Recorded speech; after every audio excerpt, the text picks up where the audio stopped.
지금 돌이켜도 늦지 않습니다. 그들이 서로 말하되 우리가 아우의 일로 인하여 범죄하였도다.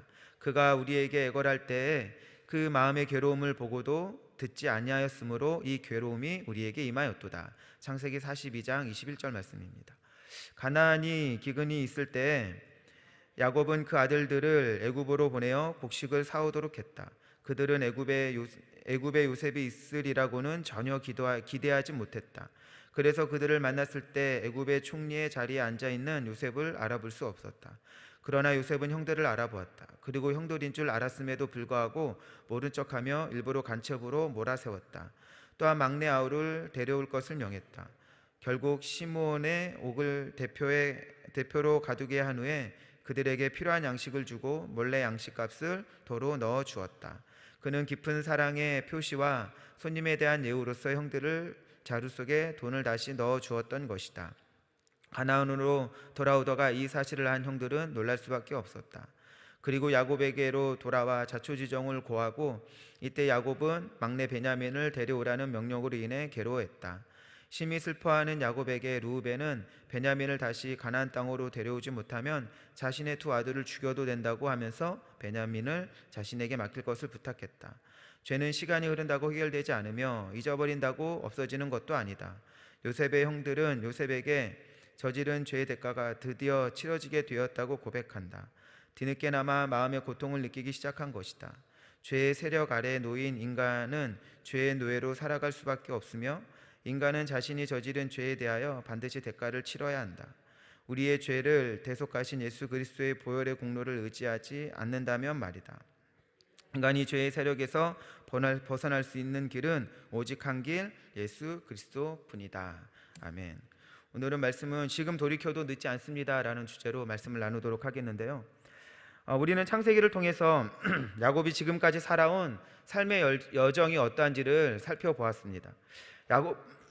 죄송합니다. 야곱은 바로 왕에게 자신을 소개할 때 자신이 험난한 세월을 살았다라고 이렇게 소개하고 있죠. 여러분들, 그 험난한 세월을 산 사람들이 많이 가지고 있는 것 두 가지가 무엇인지 아시나요? 첫 번째는 이마에 많은 주름이고 두 번째는 아마 눈치가 빠를 것입니다. 왜냐하면 험난한 세월을 살았기 때문에. 그래서 아마도 이 야곱은 뭔가 가족 안에 뭔가 미묘한 이런 흐름을, 뭔가 미묘한 분위기, 그런 눈치들을 아마 챘던 것 같아요. 그래서 1절에 보면은 이렇게 이야기하고 있죠. 때에 야곱이 애굽에 곡식이 있음을 보고 아들에게 이르되 너희는 어찌하여 서로 관망만 하느냐. 야곱이 이렇게 딱 분위기를 보니까 뭔가 미묘해요. 그 뭔가 냄새는 나는데 이 냄새가 어디서 나는지는 모르는 것 같은 거예요. 그런데 이 자식들이 뻔히 지금 상황이 어떠한지를 알면서도 그냥 가만히 서로 눈치만 보고 있으니까 얘기한 거죠. 너희는 왜 가만히 있느냐, 애굽에 곡식이 있는데. 그러면 또 2절에는 또 이렇게 이야기하죠. 야곱이 또 이르되 내가 들은즉 저 애굽에 곡식이 있다 하니 너희는 그리로 가서 거기서 우리를 위하여 사오라. 그리하면 우리가 살고 죽지 아니라 하매. 야곱이 또 이르렀대요. 여러분들 1절과 2절은 우리가 생각할 때 야곱이 그냥 한 번에 그냥 다 이야기한 것 같지만 아닙니다. 자세히 보면은 1절과 2절 사이에는 길지 않은 시간차가 있습니다. 그걸 어떻게 알 수 있냐면은 아까도 얘기했지만 2절에 보면은 야곱이 또 이르되라고 이야기하고 있기 때문이죠. 만약에 이거를 야곱이 1, 2절을 한 번에 이야기했다라고 하면 또 말했다라고 말할 필요가 없는 것입니다. 만약에 이걸 빼고 읽어보면 이렇습니다. 너희는 어찌하여 서로 관망만 하느냐. 내가 들은즉 저 애굽에 곡식이 있다고 하니 너희는 가서 우리를 위하여 곡식을 사오라. 이렇게 말해도 뭐 어색하지 않습니다. 그런데 중간에 이렇게 말했다라고 하는 것은 야곱이 한번 제가 아이들에게 얘기를 했어요. 내가 들으니까 애굽에 곡식이 있다. 근데 이거 자식들이 반응이 없는 것입니다. 이게 뭐지? 뭔가 하다가 다시 좀 며칠이 지난 후에 다시 너희는 왜 애굽에 곡식이 있는데 이렇게 사오지 않고 이렇게 가만히 있느냐라고 다시 이야기한 것을 우리가 알 수 있습니다. 그런데 여러분들 한번 생각해 보면 좋을 것 같아요. 왜 야곱이 이렇게 두 번씩 자식들에게 얘기를 했는데도 이 아들들은 서로 그냥 관망만 하고 서로 눈치만 보면서 그렇게 가만히 있었을까? 야곱의 이 열한 아들들이 소극적이어서 그랬을까요? 아닙니다. 야곱의 아들은 이렇게 소극적인 아들들은 아니었어요. 그 야곱의 장자인 르우벤을 보면서 야곱이 이렇게 유언을 합니다. 너는 내 장자라. 이 말의 속뜻은 무엇이냐면은 장자라는 건 너는 나를 닮았다라는 뜻입니다. 그러면서 뭐라고 이야기하냐면은 너는 위풍이 당당하고 권능이 탁월하다. 아마 좀 르우벤이 장자로서 뭔가 카리스마가 있었던 것 같아요. 그리고 위풍이 당당했대요. 아마 이렇게 좀 풍채가 좀 있는 그랬었나 봅니다. 그러니까 뭐 카리스마도 있고 이런 위풍도 당당하니까 아마 이렇게 소극적인 사람은 아니었던 것이죠. 또 그 르우벤만 그러는 것이 아니라 레위와 시므온에게 또 뭐라고 유언을 하냐면은 너희가 혈기가 많았다라고 이야기합니다. 혈기가 많다라는 것은 몸에 에너지가 많은 것이죠. 그 몸의 에너지를 좋은 쪽으로 쓰면 되는데 이 르우벤과 레위는 나쁜 쪽으로 썼기 때문에 그 야곱에게 좋지 못한 이런 유언을 받게 되는 것이죠. 또 이 둘만이 아니라 유다는 어떤 일이 있었냐면은 요셉을 죽이려고 웅덩이를 팠을 때 그 요셉이 형제들에게 잘 얘기함을 통하여서 죽이지 아니하고 다시 죽이지 않고 살렸다라는 것입니다. 여기서 보았을 때 우리가 느낄 수 있는 무엇이냐면 유다에 대해서는 유다는 아마 해결사적인 능력을 가지고 있었고 또 형제들에게 신뢰감을 가지고 있었기 때문에 유다가 말을 하면 형제들이 들었다라는 것이죠. 그래서 어찌 보면 이 야곱의 이 가족은 나서는 사람이 많아서 시끄러우면 시끄러웠지 절대로 조용한 가정은 아니었습니다.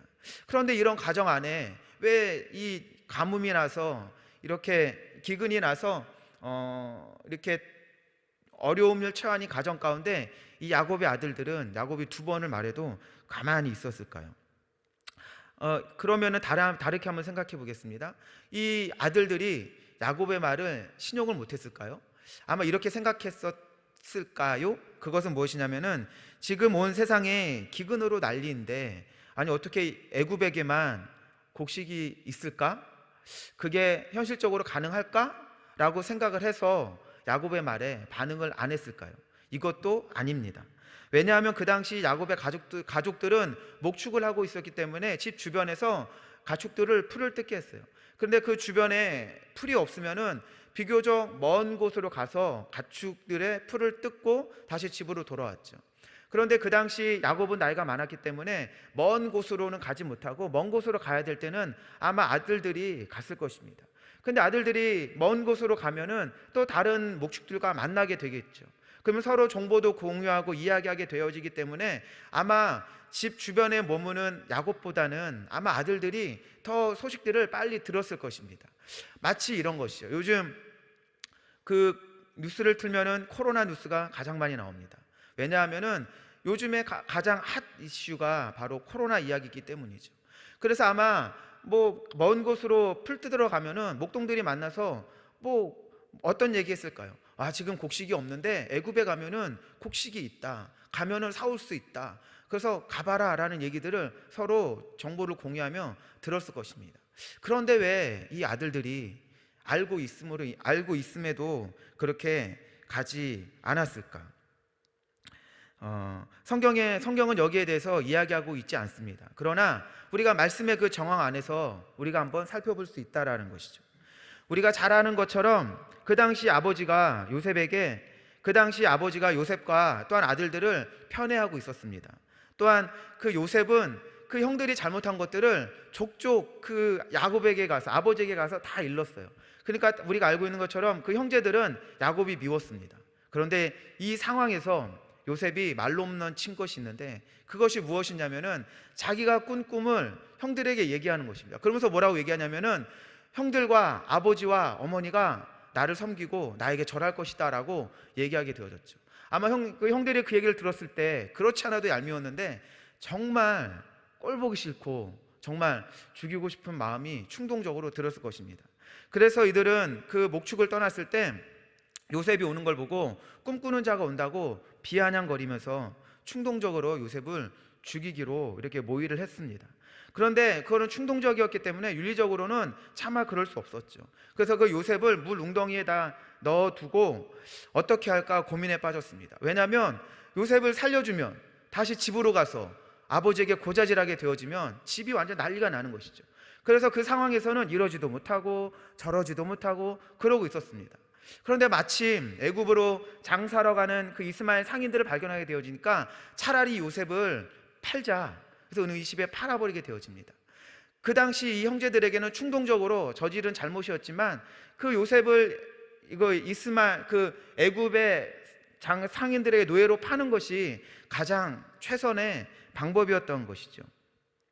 그런데 이 요셉의 형들이 얼마나 간절히, 이 요셉의 형들이 그 애굽을 팔 때 이 요셉이 얼마나 애걸하고 간절하게 형들에게 매달렸든지 15년의 시간이 흘렀음에도 이 형제들은 그때 일을 잊지 못하고 동생을 판 일이 죄의 트라우마가 되어져 버렸습니다. 그것을 어디에서 알 수 있냐면 오늘 21절의 말씀에 이렇게 이야기합니다. 그들이 서로 말하되 우리가 아우의 일로 인하여 범죄하였도다. 그가 우리에게 애걸할 때 그 마음의 괴로움을 보고도 듣지 아니하였으므로 이 괴로움이 우리에게 임하였도다. 자, 생각해 보십시오. 15년이 흘렀어요. 약 15년의 시간이 흘렀는데 그 15년의 그 시간 동안 얼마나 많은 일들이 있었을 것입니까? 그런데 만약에 아우를 판 일이 자신들에게 대수롭지 않은 일이면은 잃어버렸겠죠. 그런데 15년 동안 잃어버리지 않고 자신들이 이제는 애굽의 노예가 될 상황에 처하게 되니까 그 15년 전에 있었던 동생 판 일들과 지금 이 사건을 연결시켜서 그 아우의 괴로움을 내가 그냥 보고도 무시했기 때문에 우리가 이런 괴로움을 당한다라고 이렇게 이야기하고 있는 것입니다. 이것으로 봐서 요셉의 형들 역시도 요셉을 팔고 나서 그 마음이 편하지 않고 괴로워하고 있었다라는 것을 우리가 짐작할 수 있는 것입니다. 저도 동생이 있지만 형에게 동생이 어떠하든지 동생인 것 같습니다. 항상 안쓰럽고 아프면은 그 아픔 때문에 걱정하는 것이 형이죠. 아마 동생도 그럴 수도 있지만, 그런데 지금 상황은 어떻습니까? 동생에게 용서를 구하고 싶지만 동생이 없습니다. 그렇다고 상황을 되돌릴 수 있는 상황도 안 되는 것이죠. 그러니까 이 형들은 아마 상인들만 봐도 동생이 떠올랐을 것이고, 애굽이란 소리만 들어도 아마 옛날에 자신들의 그 저질렀던 충동적인 죄가 아마 기억나게 되어졌을 것입니다. 특히나 애굽으로 가는 상인들을 보게 되어지면 마음의 괴로움을 느낄 수 있었을 것입니다. 그러므로 애굽에 곡식이 있다는 그 소식을 들었지만 누가 먼저 가겠다라고 선뜻 이야기하지 못했던 것이죠. 그런데 이것은 성경에서 말하고 있지 않기 때문에 꼭 이렇다라고 말할 수는 없는 것입니다. 그냥 형제들이 왜 야곱이 2번씩이나 얘기했을 때도 반응하지 못하고 가만히 있었을까에 대한 그냥 하나의 그 정황적인 이럴 수도 있을 것이다라는 아마 그런 추측인 것이죠. 그럼에도 불구하고 여러분들에게 이 이야기를 하는 것은 우리 역시도 순간적인 충동으로 인해서 죄를 질 수 있다라는 것입니다. 그런데 여러분들, 우리가 충동적인 죄라 할지라도 그 충동적인 죄가 우리에게 아무런 문제를 일으키는 것이 아니라, 아무런 문제가 없는 것이 아니라 어쩔 수 없다고, 충동적이다고 그 죄를 방치하면 죄는 반드시 우리의 삶에 악영향을 끼치고 우리를 괴롭게 한다는 것을 여러분들 기억하시길 바랄게요. 제가 오래전에 들었던 뉴스예요. 그것들이 참 이렇게 죄하면은 생각나게 되어지는데, 여러분 누트리아라는 그런 동물 아시나요? 어떠한 동물이냐면은 이 팔뚝만한 쥐라고 생각하시면 돼요. 이 팔뚝만한 쥐이기 때문에 번식력이 엄청나게 강하대요. 근데 이 쥐가, 이 누트리아라는 게 외래종인데 우리나라에서 그 강의 환경을 파괴하는 유해종으로 지정이 되어졌습니다. 그래서 그 황소개구리처럼 이거를 잡아서 없애야지 환경 파괴를 막을 수 있어요. 그런데 확실한 방법이 있다고 합니다. 그런데 그 방법을 쓰면 그 동물보호단체에서 너무나 잔인하기 때문에 금하고 있어서 못 쓰고 있다고 합니다. 그 방법이 뭐냐면은 그 누트리아를 잡아서 마취를 시킨 다음에 항문을 꼬맨대요. 그리고 그냥 풀어주면은 얘가 일상적인 생활을 하면서 맛있는 거 많이 먹겠죠. 그런데 먹으면은 어떻게 됩니까? 뒤로 배출해야 되는데 똥을 못 싸는 것이에요. 그러면 똥이 몸속에 쌓이면은 그 똥이 썩어서 몸에서 독성이 되어지기 때문에 점점 괴로워서 얘가 스트레스를 받다가 미쳐버린답니다. 미쳐버리면 어떻게 하느냐? 자기 굴에 있는 새끼들을 다 물어서 죽인대요. 그리고 자신도 결국 그 굴 속에서 고통당하다가 죽어버린다는 것이죠. 새끼도 죽고 어미도 죽고 그렇게 다 죽어버리면 결국은 그 누트리아는 자동적으로 개체수가 감소하는 방법이 있는데 너무나 잔인해서 쓰지 못한다고 합니다. 근데 여러분들, 죄도 똥과 너무나 유사하게 닮아 있다라는 것이죠. 로마서에서 죄의 삭은 사망이다라고 이렇게 이야기하고 있습니다. 죄도 똥과 같기에 우리를 괴롭게 하다가 결국 죽음으로 몰아넣는 것이 바로 이 죄, 똥이다라는 것입니다.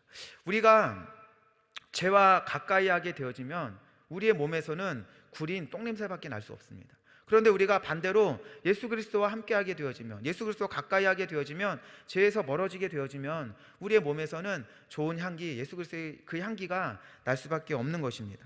여러분들, 똥이 생기는 즉시 똥은 내 몸 밖을 배출해야 하는 것입니다.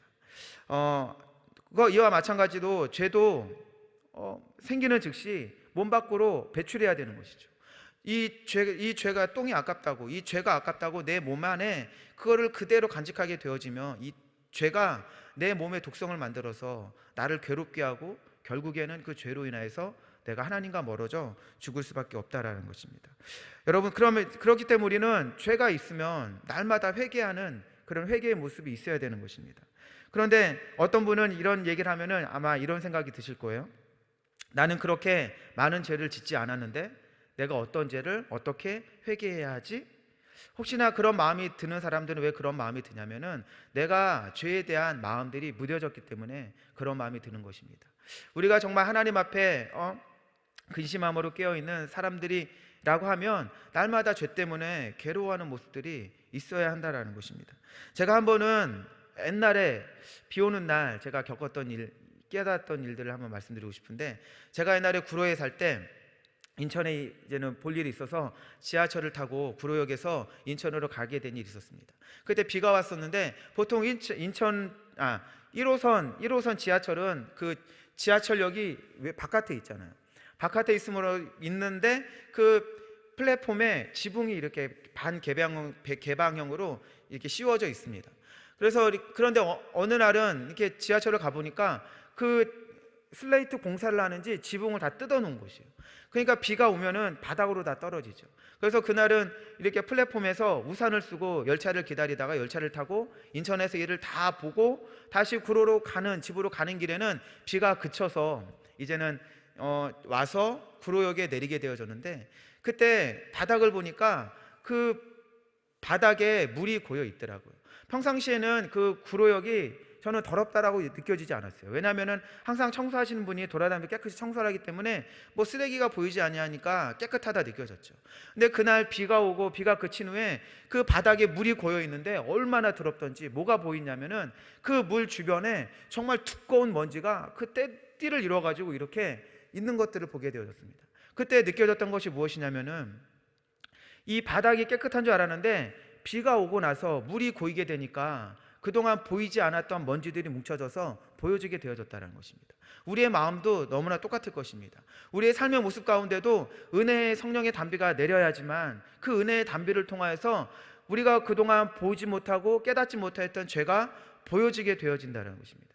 그 죄가 보여짐을 통하여서 우리가 내 마음이 얼마나 더러운지, 내가 하나님 앞에 얼마나 회개해야 될 것들이 많은지를 깨닫게 되어졌다는 것이죠. 저와 여러분들의 마음 가운데 죄에 대해서 무감각해졌다는 것은 은혜의 담배가 우리의 마음 가운데 내려지지 않았기 때문이다. 여러분들 기억하시길 바랍니다. 그렇기 때문에 우리가 날마다 은혜의 담비를 기대하는 마음으로 기도하게 되어지시기를 이 시간 소망합니다. 오늘 이와 같이 우리가 하나님의 은혜를 깨닫고 죄의 모습을 회개하는 시간들을 만들어 가시기를 소망합니다. 하나님께서 우리에게 죄를 깨닫게 하시는 이유는 우리에게 노여움을 바라시거나 또한 우리를 부끄럽게 하기 위함이 아니요 우리의 죄를 사하여 은혜의 기쁨으로 충만케 하게 하시려고 하는 것임을 여러분들 기억하시길 바랍니다. 시편 30편 5절은 이렇게 이야기합니다. 그의 노염은 잠깐이요 그의 은총은 평생이로다. 저녁에는 울음이 기숙할지라도 아침에는 기쁨이 오리로다. 요셉이 형들에게 그 원망은 있었습니다. 그러나 그 원망을 죽을 때까지 품고 있었던 것이 아니라 그 원망을 하나님의 그 말씀 안에서 은혜로서 풀었던 것처럼 예수 그리스도는 우리에게 그런 동일한 은혜를 허락해 주신다는 것이죠. 우리가 죄를 지으면 하나님은 노여워하십니다. 근데 그 노여움은 잠깐이요. 우리를 죄를 사하시는 은총은 우리에게 날마다 임하는 것이 하나님의 은혜인 것입니다. 그렇기 때문에 날마다 하나님 앞에 회개함으로 나아가게 되어지시기를 이 시간 소망합니다. 하나님은 우리의 연약함을 아시기 때문에 우리를 용서하시고 우리의 모든 죄를 사하여 주신다라는 것이죠. 그렇기 때문에 우리가 주님께 회개할 때는 울음이 있을 수 있습니다. 그러나 그 기쁨의 아침을 맞이하게 되어짐을 여러분들 마음 가운데 기억하시길 바랍니다. 시편 85편 2절에서 3절 말씀에 주의 백성의 죄악을 사하시고 저희 모든 죄를 덮으셨나이다. 주의 모든 분노를 거두시며 주의 진노를 돌이키셨나이다. 아멘. 하나님은 미쁘시고 의로우심이 크셔서 용서 못할 죄가 없습니다. 우리의 모든 죄를 용서하시겠다고, 하나님의 모든 분노를 덮으시겠다고 하나님은 우리에게 약속하여 주십니다.